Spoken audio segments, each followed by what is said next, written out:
dia mbola amin'ny fifaliana trano no ahafahana miaraka amintsika ao anatin'izao fampahirezana fohy mahazatra antsika izao. Vavakisika Jehovandriamanitra ray eo dia misaotra no mandrakariva izay satria teninao na dia sarotra ary dia manaisotra anay amin'ny aiziny tsy fahalalana, mampahiry anay mandrakariva satria manomboka hitanay taratra ny lalana tokony hizoranao anatin'ny fivavahana, kanefa Satana miasa amin'ny fomba tsy takatry ny saina, indraindray mihazona ny vahoakanao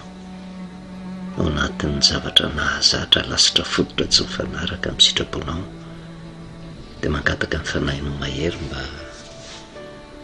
hanana ny vahoakanao fisainana mazava, handray fanapahan-kevitra ka hiverinao amin'ny marina, dia mampahireza ny olonao satria fantatray fa ny teninao dia mahefa ny zavatra rehetra, manasitrana, mitondra fahasoavana, mitondra fitahiana, dia samy hahazo ny anjara sahaza azy misambatan'olona tsirairay avy. Dia mitenena Jehovah fa mihaino ny mpanomponao ny anaranao Jesosy, amen. Faly-miaravantsika amin'ny anaran'i Jesosy dia manonona ny fahasoavana sy ny vitanan'ny tompo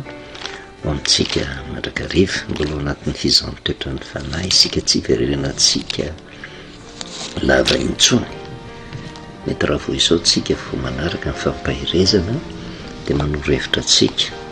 mba hijery ny lesona teo aloha satria fampahirezana mitoy izy ity, sady mampitombo ny fahalalana ananantsika mahakasika ny soratra masina, ahafahantsika mitombo, ahatonga antsika ho afaka amin'ny fahatsoa-kevitra ao anatin'ny fivavahana, ary ananantsika finoana sy fanantenana, ary ahitantsika ihany koa ny fahasoavana vokatry ny fankatoavana ny tenin'Andriamanitra marina. Raha jerevantsika ny lesona jaonona toko 7 no niangahantsika, 14 hoe ary tahaka ny nanandratan'ny Mosesy ny menarana tany anefitra no tsy maintsy nanandratana ny zanak'olona ozy mba hanana fiainana mandrakizay izy rehetra mino azy. Dia izay no nahatonga antsika nakany amin'ny Nomery toko 1:20, ohatran'i Jesosy maniraka mba andinihan'ny olona ny soratra masina mba hampitaha ilay menarana varahana nantona tamin'ny hazo lava sy Jesosy ny antona teo amin'ny hazo fijaliana. Dia tsy maintsy anjerintsika izany Nomery toko 1:20 satria raha tsy fantatritsika ny hevi-dehibe ao anatin'ny Nomery toko 1:20 dia ho diso hevitrintsika mifandraisana amin'ny famonjena vitan'i Jesosy. Taty amin'ny Nomery toko 1:20 vokatry ny fimonomonoana ny zanak'Israely tsy nanaika ny fitantanan'i Jehovah azy satria nentina tamin'ny lala miodidina dia kivy ny fanahin'ny olona,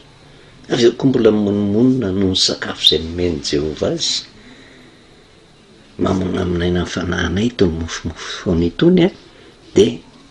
ny zavatra mitranga Nomery toko 1:20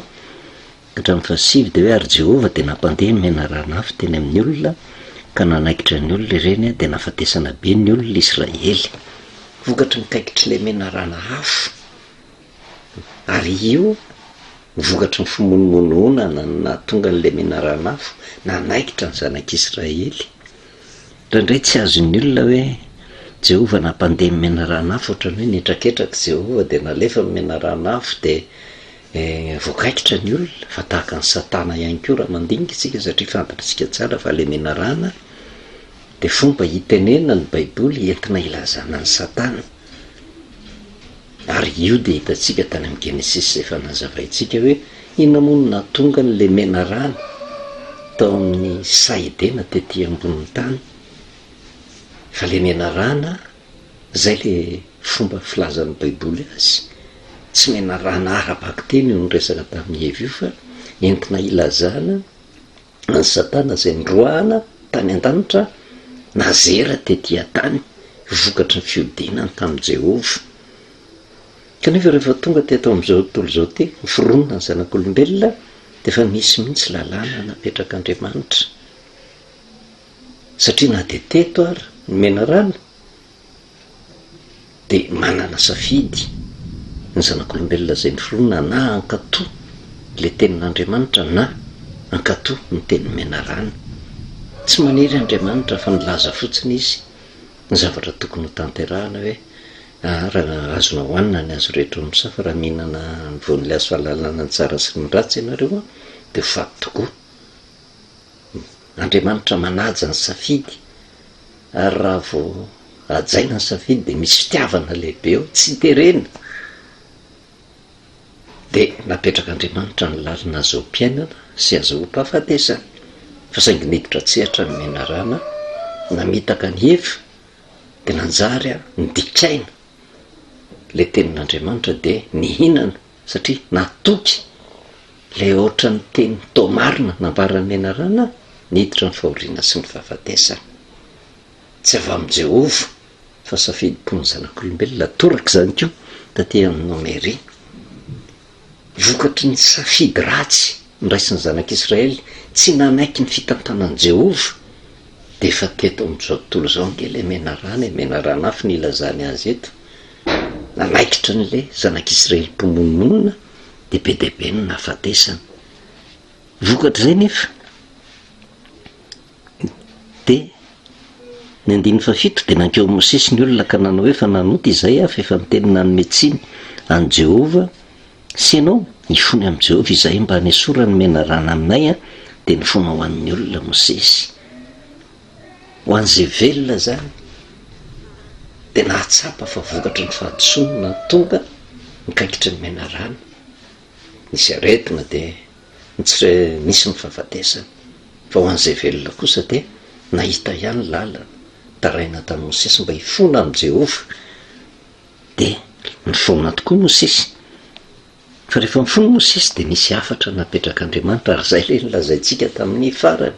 hoe zay sitrapon'Andriamanitra ho an'reto zanak'Israely mpiodina zay nikekeriny menarany reto.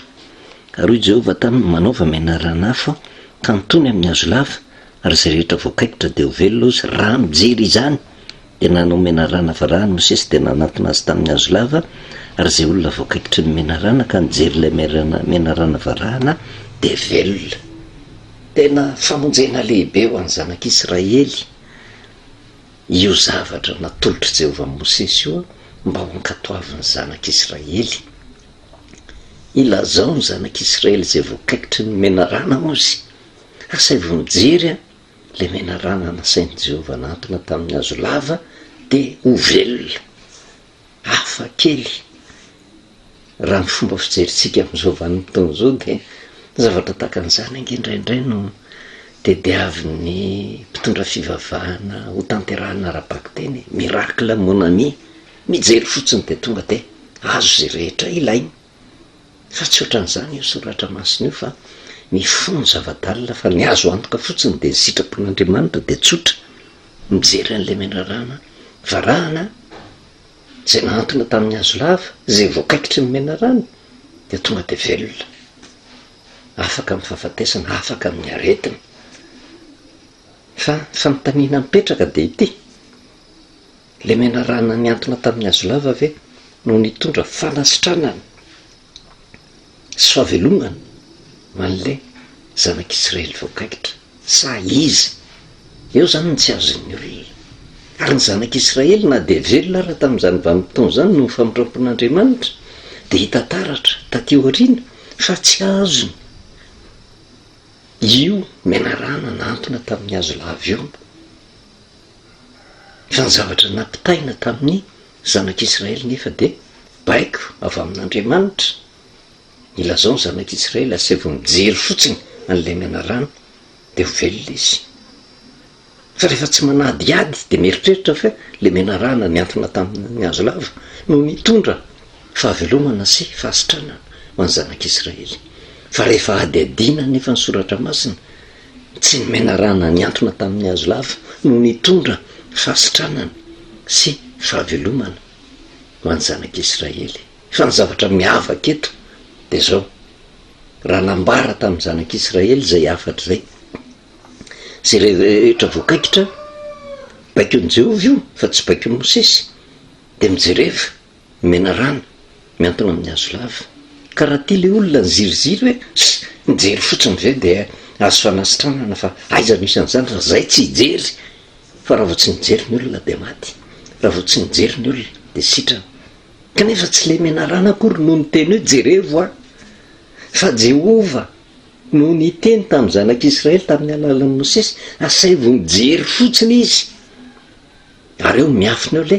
fankatoavana ny tenin'i Jehova fa tsy misy fieritreretana hoe fa inona ny zavatra nataon'le mena rano fa tonga de mankatao fotsiny satria may reto olona reto te ho sitrana teny ekeny zay afatra zay tonga de nitazana n'le mena rano miantona tamin'ny hazo lava. Raha lazaintsika tsotra ny mena rano avarahana nasain'i Jehova naantona tamin'ny hazo lava de fomba anankiray ny sotomana fotsiny ny sain'ny zanak'Israely mba ho tonga ny fankatoavana satria may te ho sitrana izy so misy antony io zavatra io ary io no nahatonga antsika nyresaka hoe tena le mena rano nantona tamin'ny hazo lava nge de fantatra mazava tsara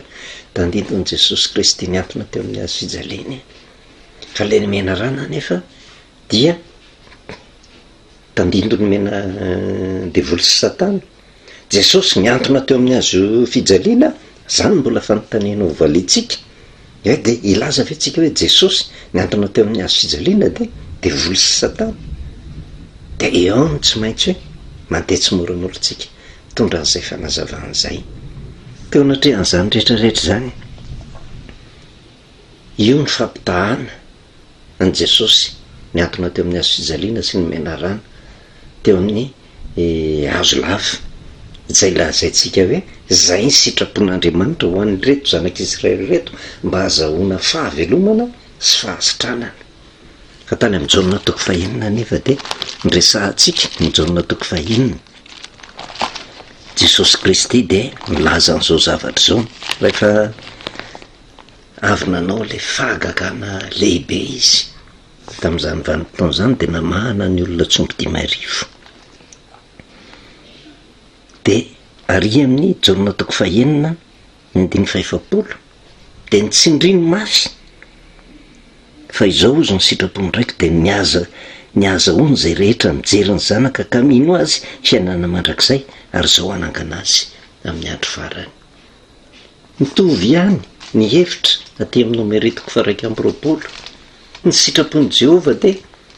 asay vo mijery le mena rano miantona amin'ny hazo lava zanak'Israely de ho sitrana velona. Aty amin'ny jaonina toko 5 Jesosy mihitsy no miteny misy sitrapony ray de niaza ono zay rehetra mijery ny zanaka ka mino azy fiainana mandrakizay ary zao anangana azy amin'ny andro farany fa saingy zay le hoe nitsindrina nampianarina nasaina niditra lalindalina kokoa le voakan'Andriamanitra mba hatakatra ny hevitr'Andriamanitra fa ato amin'ny jaonina toko 5 tsy misy mihitsy filazahana hoe fa izao ny sitrapony raika de niaza ono zay rehetra mijery ny zanaka fiainana mandrakizay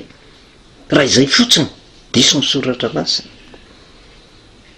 ary zay zavatra zay nefa tsy hitan'ny olona aty amin'ny nomeri toko 120 tsy hoe tsy ampy tsy akory le teny Jehova tamin'ny Mosesy nampitaina tamin'ny zanak'Israely fa matoa nahazo fanasitranana de tena ampy tanteraka mihitsy hoe niaza ono zay rehetra mijery le mena rano avarahana niantona tamin'ny hazo lava fahavelomana fa raha mitokony ho izy zany raha nitarina nomeritoko 120 ny 5:7 de zao no tokony voasoratra ao ary hoy Jehova taminy manova mena rano hafa ka nitony amin'ny hazo lava ary zay rehetra voakaikitra de ho velona raha mijery izany ka mino azy raha mijery izany ka mino azy fa saingy tsy mipetraka zay le mino zay tato amin'ny 9:9 aty amin'ny nomeritoko 120 fa ankolaka tao anatin'ny fahazahoana n'le valipafaka no nisehony zay finoana zay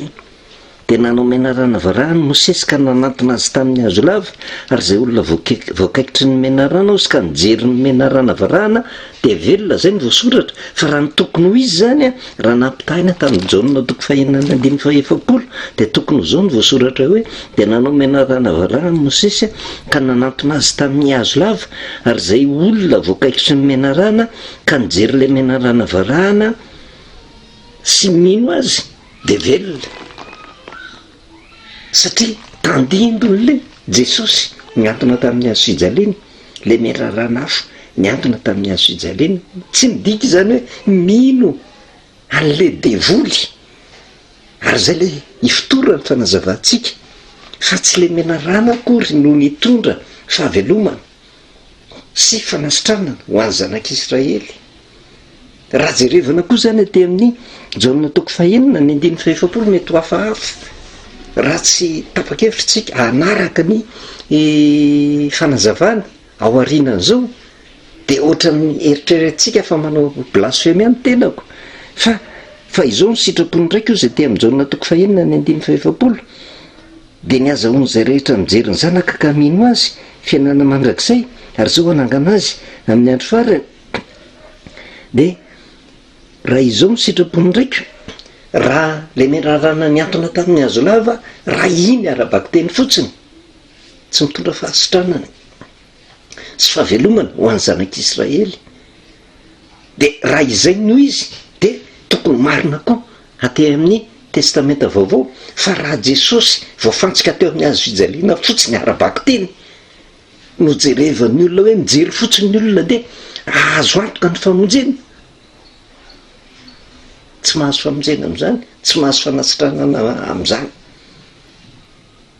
fa miafina ao anatin'le hoe zay mino azy,